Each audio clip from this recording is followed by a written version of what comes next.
여론안녕이면서다. 오늘도 어김없이 돌아온 안 물어봤지만 답변해드린 시간입니다. 오늘 이렇게 스튜디오에 와서 조금 살펴보니까 가장 많이 댓글이 달린 글 하나가 있었습니다. 무려 30 후반 비혼주의자의 삶. 이게 왜 이렇게 조회수도 많고 댓글도 많은지 잘 모르겠는데 많은 비혼주의자들 혹은 기혼자들의 어그로가 끌렸는지 궁금합니다. 내용을 한번 살펴보겠습니다.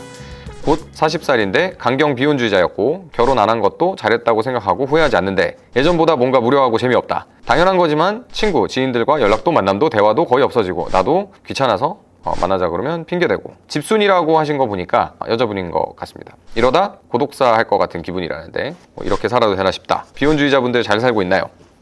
이랬더니 무려 밑으로 댓글이 1300개가 넘게 달렸습니다. 왜 이렇게 많이 달렸는지 정말 잘 이해가 안 가는데 근데 딱 보고 든 생각은 나이가 들어서 재미가 없는 게 아닌가. 저도 나이가 한 살 한 살 더 들어갈 때마다 점점 그렇게 되거든요. 결혼 문제는 아닌 것 같은데 한번 댓글을 살펴보겠습니다. 대체 무슨 일이 있었길래 이거 가지고 자기가 무료하고 재미없다라는 거에 왜 댓글이 이렇게 많이 달렸는지 보니까 혼자 살면 평균 수명도 낮음. 연애해. 연애도 힘듦. 이제 스파크가 안 튀어. 맞아. 비혼주의자를 넘어 비연애주의자 됐어. 누굴 좋아하는 감정 진짜 힘든 거임. 연애가 왜 힘든 줄 아시나요? 왜요? 나이가 들었기 때문이죠.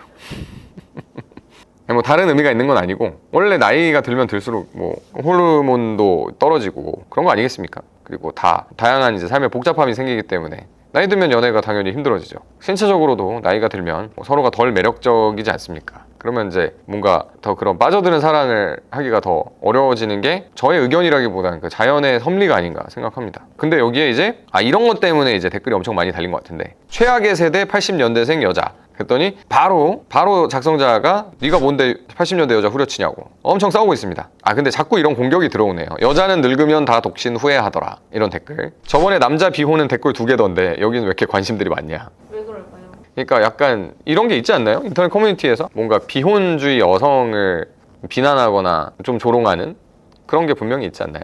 왜 그런 거 같아요? 글쎄요. 저도 제 딸이 비혼주의라고 선언을 하면 슬플 것 같은데 그러지 말라고 말릴 것 같거든요. 전 T이기 때문에 전략적으로 사고하거든요. 인생 전반을 봤을 때 좋은 배우자를 선택을 해서 결혼을 하는 게 뭐 저의 약간 차별적인 생각인지 모르겠지만 여성의 포지션에서는 전략적으로 더 유리할 가능성이 높다고 봅니다. 왜냐하면 우리 사회 구조상 아무튼 남녀 임금 격차도 있고 경제적인 차이로 직결되잖아요. 그리고 뭐 신체적 차이도 있기 때문에 집에서 육체 노동할 게 그렇게 많을지는 모르겠지만 뭐 외부의 위험과 위협으로부터 좋은 배우자를 만나서 살면은 뭐 여성 입장에서 좀 괜찮은 선택 아닌가? 저는 그렇게 생각하거든요. 약간 요새는 사회적인 논의 자체가 아무튼 저출산 문제 심각하다 해가지고 누구든 사회를 위해서 애를 낳아줘야 되는 분위기인데 또 그런 거에 대한 약간 비난의 어조도 있는 것 같고. 네, 아무튼 댓글로 다시 돌아가 보겠습니다. 주변 언니들 보면 딱히 그렇지도 않던데 맛있는 거 먹고 여기저기 놀려다니고 관리받고 제일 부러움. 그랬더니 이제 또 인신공격을 합니다. 수복 알바야. 그럼 너도 가서 이혼하고 혼자 살아. 나이 먹고 피부과 관리받는 비혼삼이 부러우면 너도 혼자 살아야지. 제가 보기에는 둘 다 뭐 비혼의 삶, 기혼의 삶 이런 거를 다 서로 너무 낭만화할 필요는 없는 것 같아요. 각자의 삶이 있는 건데 왜 이렇게 서로 공격하는지는 잘 모르겠습니다. 자기가 잘 살고 있다는 거에 대해서 좀 이렇게 확인받고 싶어하는 성향들이 있는 것 같아요. 집단 정신병 중에 하나인데 제가 보기에는 비혼주의들이 하는 가장 큰 착각이 자기는 평생 젊고 건강할 거라는 거임. 그렇다면 다행이지만 늙고 병들면 기댈 배우자와 가족이 필요하게 되는 날이 결국은 온다. 그랬더니 이제 댓글이 자식한테 짐덩어리 되고 자식들은 요양병원에 넣으려고 하고 가족이 보살필 것 같아? 그 대댓글로 너한텐 부모가 짐인가 보네. 너의 가치관이 유감스럽다. 근데 이거 엄청 현실적인 이유인데 그래서 저희가 사회적인 단위를 이뤄서 사는 게 그래서 그런 거거든요. 꼭 비혼이더라도 그러니까 가족을 만들어서 무조건 우리끼리는 우리 편 한다라는 그 사회적 단위를 만드는 거는 되게 의미 있는 일인데 그거 자체에 대해서 비관적으로 생각하는 사람들에 대해서는 이해하지 못합니다. 왜냐면 저도 예전에 뭐 한 2년 받았나? 어깨 수술 했을 때 그러면 이제 혼자 거동 못 하거든요. 등 간지러워도 누가 긁어줘야 되는데 세수도 못 하고 근데 그거 혼자서 하려고 하면은 쉽지 않아요. 그리고 간병하는 사람을 뭐 이렇게 써도 되지만 그게 뭐 가족 같지가 않잖아요. 편하게 이렇게 부탁할 수도 없고 그러니까 서로 그런 것들을 불편할 때 도와주고 하는 이 전략적인 공생관계가 가족인데 깜빵에 가면은 이게 되게 공감이 되실 텐데 아니 그런 가정은 모든 사람이 다 깜빵을 가는 건 아니지만 이제 더 깜빵보다 더 최악의 막 불치의 병을 병마와 싸울 수도 있는 거고. 그래서 결국은 진짜 나이 들면 들수록 이게 가족밖에 없는 게 아닌가. 가족밖에 없다는 생각이 들어요. 저는 그래서. 저는 원래 그런 사람이 아니었습니다. 근데 결론적으로는 가족밖에 없다라는 생각이 들거든요. 근데 저는 완전 T잖아요. 그 이상의 것을 찾기가 되게 어렵거든요. 근데 왜 자꾸 이제 요양병원에 엄마 아빠 갖다 버리는 얘기가 나오는지. 그런 사례도 되게 많이 봤고, 저는 진짜 완전 극단적인 사례를 막 많이 봤거든요. 그건 이제 약간 우리가 가장 끈끈해야 될 사회적 단위가 조금 뭐 성공적이지 못한 것였는데, 뭐 모두가 다 똑같이 살 수는 없으니까. 근데 본인들이 아무튼 열심히 하고 잘 만들어갈 수 있다면 가족밖에 없습니다. 결론적으로. 그게 완전 T인 제가 얻은 약간 논리적인 해답이거든요. 우리 가족이 너무 화목한 걸까? 근데 여기 약사가 하나 댓글 달았는데, 사람들이 요양병원이 어떻게 돌아가는지 잘 모르는 것 같은데 자식 있는 상태에서 요양원 가는 거랑 없는 상태에서 가는 거랑 대우 자체가 천지 차이다. 같은 돈 내도. 참 슬픈 일이 많이 일어난다, 요양병원은. 이거지. 그러니까 요양병원에 넣는다고 해가지고 그냥 고려장 하는 게 아닙니다, 여러분. 요양병원 누가 데려갈 거야? 갔는데 문제 있다 그러면 누가 가가지고 누가 보호자 역할 할 거야? 이렇다니까요. 이게 요양병원 가는 거는 다 집집마다 이유가 있는 거고, 요양병원이 그런 돌봄이 필요한 데도 있는 거고 한데, 너무 지금 약간 혈기왕성한 분들이 아닐까. 요양병원 보내면 그냥 고려장하는 것처럼 느끼신다면 그렇지 않습니다. 각자의 사정이 있고. 그리고 이런 얘기가 이제 정상이죠. 비혼이든 결혼했든 인생은 각자의 무게로 힘든 거지. 누가 잘났네, 안 하면 나중에 후회하네, 남의 인생에 충고질 비교질 스탑. 요게 답이죠. 요게 답이죠. 그리고 40, 50대는 여자가 비혼을 후회하는 나이라고는 하더라고요. 어떻게 생각하십니까? 댓글로 좀, 저희 댓글에서도 많이 싸워주셨으면 좋겠는데. 그리고 부모님이 내 곁을 떠나실 때가 트루 찐 시작임. 부모님 계실 때는 진짜 비혼이 아니라고 합니다. 저는 뭐 약간 그럴 것 같기는 해요. 부모까지 없으면 가족이 없는 거잖아. 그때부터가 진짜 시작이죠.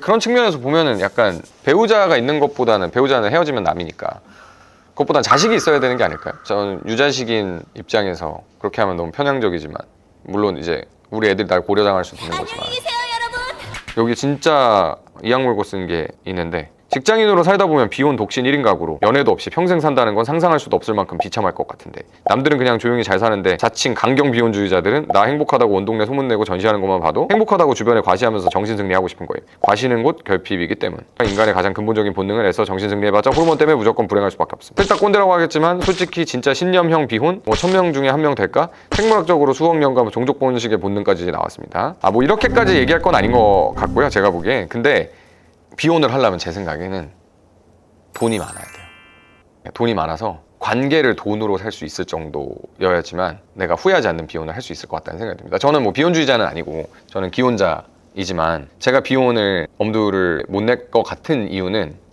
가족들이 서로에 대해서 진심으로 제공해주는 돌봄이나 감정적인 유대나 이런 것들을 제공을 못 받으면은 그게 되게 어려울 것 같거든요. 저의 주변에 있는 사람들 중에서 그거를 되게 의연하게 잘 견뎌낼 수 있을 것 같은 사람이 없어요, 제가 보기엔. 저는 멘탈이 엄청 센 사람인데 저도 쉽지 않을 것 같거든요.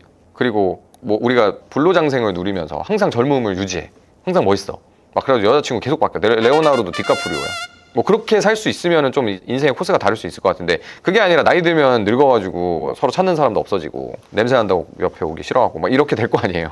근데 그렇게 됐을 때 그거를 극복할 만한 그런 관계의 결핍이나 이런 것들, 저는 관계에 대해서는 정말 별로 신경 안 쓰는 사람임에도 불구하고 그게 아예 없어도 된다고 생각 절대 안 하거든요, 냉정하게 생각했을 때. 근데 그게 없는 거는 조금 대안이 아닌 것 같고, 그럼 결핍된 거를 정말 필요할 때는 돈 주고 사야 되는데, 그러려면 돈이 많아야 되는 거죠.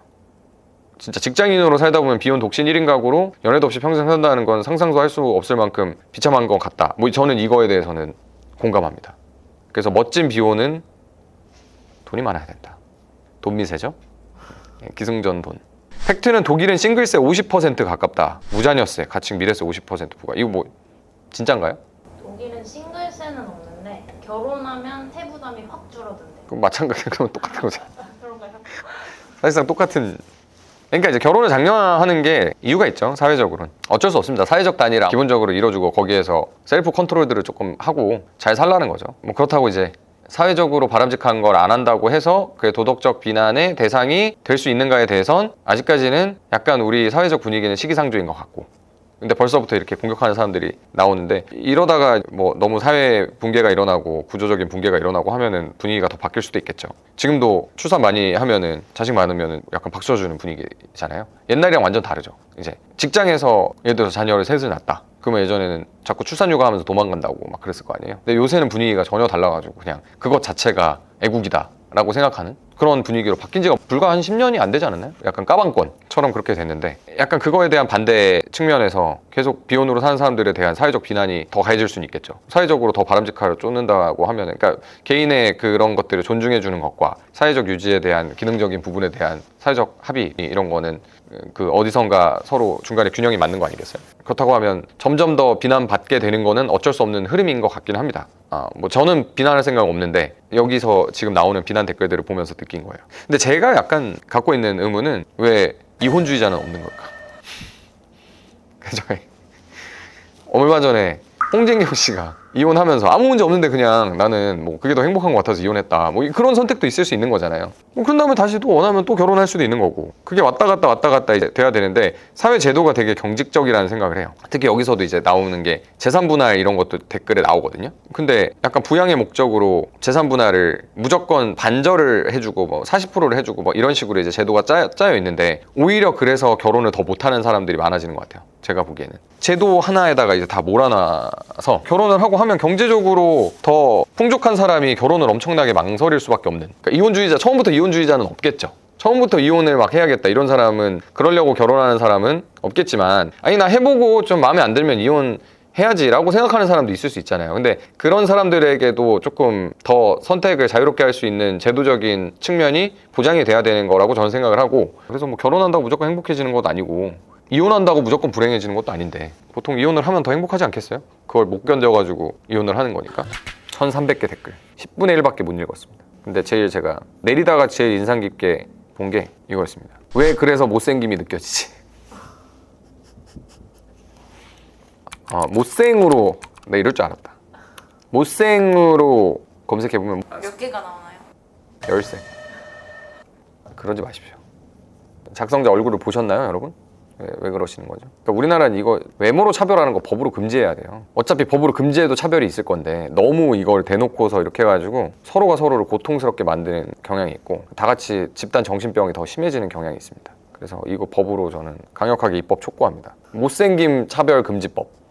속으로 차별하는 거 어쩔 수 없잖아. 그거는 우리가 일어날 수밖에 없는 선호의 문제잖아요. 근데 대놓고 이런 거 하면은 뭐 딱밤 3대 때리거나 뭐 이런 체벌을 도입해가지고 좀 못하게 하는 게 필요합니다. 너무 가혹합니다 우리 사회. 피해자신가요? 저요? 네, 좀 누구나 다 피해자죠 사실. 차은우 빼고 다 피해볼 수밖에 없는 거 아닌가요? 아닌가? 저 피해자입니다 저도. 아무튼 이 비혼주의자 분의 제가 댓글을 달아준다면 돈을 이빠이 버십시오. 그러면 일단 돈 버느라 심심할 새 없고 나중에 관계의 부재로부터 많은 위협을 이겨내시려면 지금부터라도 돈을 열심히 버시고 거기에다가 이제 무료함을 다 없애버리셔야 될 것 같다는 생각이 듭니다. 이건 실체적인 위기입니다. 실체적인 위기. 나이 들어서 나를 진심으로 보살펴주고 나의 건강을 관리해주고 염려해주고 할 사람이 없다. 이거는 정말 엄청 실체적인 위기이기 때문에 그걸 미리 대비하시는 액션이 필요하지 않나. 물론 대비가 돼 있다 안 돼 있다 여기까지는 말씀 안 하셨지만 그래서 저는 비혼을 존중해요. 왜냐면 결혼해서 잘못되는 경우가 워낙 많기도 하고 그러나 비혼주의자들의 선택에 대해서는 저는 존중하지만 전략적 제언을 해드린다면 대비할 필요는 있다. 행복한 비혼을 위해서는 돈이 많이 들 것이다.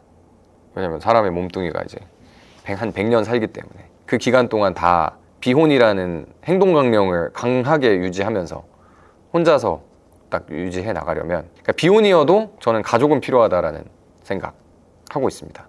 근데 그 가족의 역할을 해줄 사람들이 장래에 마땅치 않다고 하면 비혼주의자들은 많은 비용이 필요할 것이다. 힘내십시오. 힘내십시오. 그리고 기혼자분들도 힘내십시오. 자기 입장에서 최고의 선택을 하시길 바라겠습니다. 뿅.